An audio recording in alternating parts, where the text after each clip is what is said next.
Halo, Assalamualaikum warahmatullahi wabarakatuh. Perkenalkan, nama saya Nur Aini dari Teknologi Pangan Unma Banten. Di sini saya akan membahas tentang protein. Ada yang tahu apa itu protein? Benar, protein merupakan suatu zat makanan yang sangat penting bagi tubuh karena berfungsi sebagai bahan bakar di dalam tubuh dan berfungsi sebagai zat pembangun dan pengatur.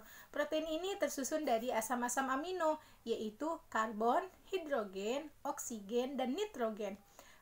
Asam-asam amino ini terbagi menjadi dua, yaitu asam amino esensial dan asam amino non-esensial.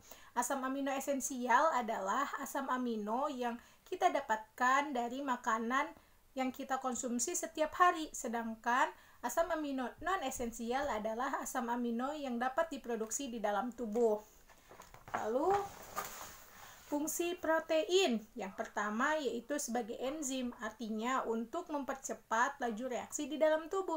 Yang kedua yaitu sebagai alat pengangkut dan penyimpan. Yang ketiga sebagai pengatur pergerakan, contohnya untuk otot-otot kita. Yang keempat sebagai penunjang mekanis, contohnya kulit kita yang luka maka akan cepat tertutup oleh protein. Yang kelima yaitu sebagai pertahanan tubuh atau untuk imunitas kita, contohnya ada benda-benda asing yang masuk ke dalam tubuh kita maka akan diikat oleh protein. Yang keenam yaitu sebagai media perambatan impuls syaraf. Yang ketujuh yaitu sebagai pengendalian pertumbuhan yang bekerja sebagai reseptor pada DNA. Lalu bagaimana sifat protein ini? Nah, sifat protein ini tidak sama, tergantung jumlah dan jenis asam aminonya. Berat molekul protein sangat besar, sehingga bila protein dilarutkan dalam air, maka akan membentuk yang namanya dispersi koloidal. Nah, larutan protein ditambahkan garam, maka daya larut berkurang sehingga terpisahnya endapan. Lalu bila garam netral yang ditambahkan berkonsentrasi tinggi, maka akan terjadinya endapan, dan protein dipanaskan atau ditambahkan alkohol maka akan menggumpal.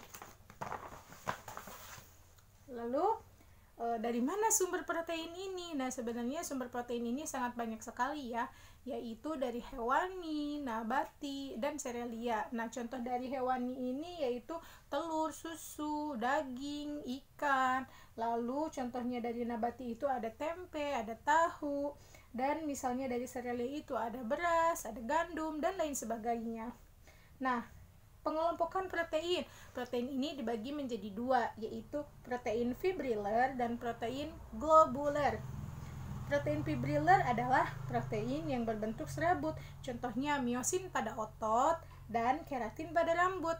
Lalu, protein globular adalah protein yang berbentuk bola.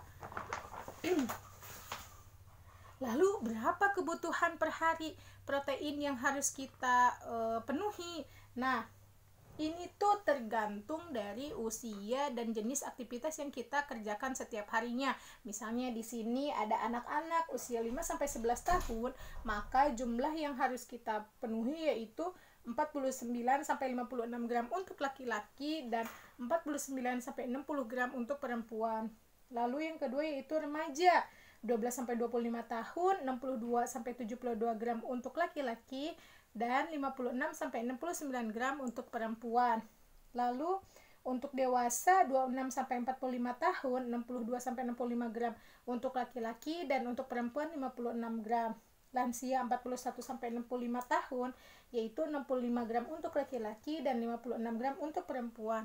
Lalu untuk manulainya 65 tahun yaitu 62 gram untuk laki-laki dan 56 gram untuk perempuan. Untuk bayinya yaitu 6 bulan 12 gram dan untuk balita yaitu 18 sampai 35 gram. Nah, pada masa kehamilan dan ibu menyusui maka ditambahkan 20 gram karena bukan hanya untuk dirinya tetapi juga untuk bayi atau janin yang ada di dalam kandungannya, seperti itu.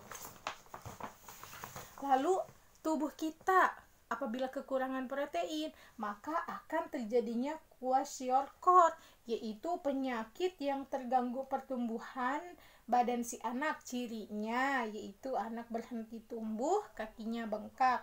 Lalu yang selanjutnya yaitu marasmus, mukanya seperti orang tua dan kurus sekali badannya. Yang ketiga yaitu busung lapar. Lalu jika tubuh kita kelebihan protein, apa saja ya? Yang pertama yaitu obesitas. Yang kedua yaitu asidosis, dehidrasi, kenaikan amonik darah, dan lain sebagainya. Nah, untuk jumlah proteinnya itu sendiri itu terbagi menjadi 20 bagian. Yaitu ada alanin, arginin, asparagin, asam aspartat, ada sistein, glutamin, dan lain sebagainya. Nah, mungkin cukup sekian presentasi dari saya. Kurang dan lebihnya mohon maaf. Wassalamualaikum warahmatullahi wabarakatuh.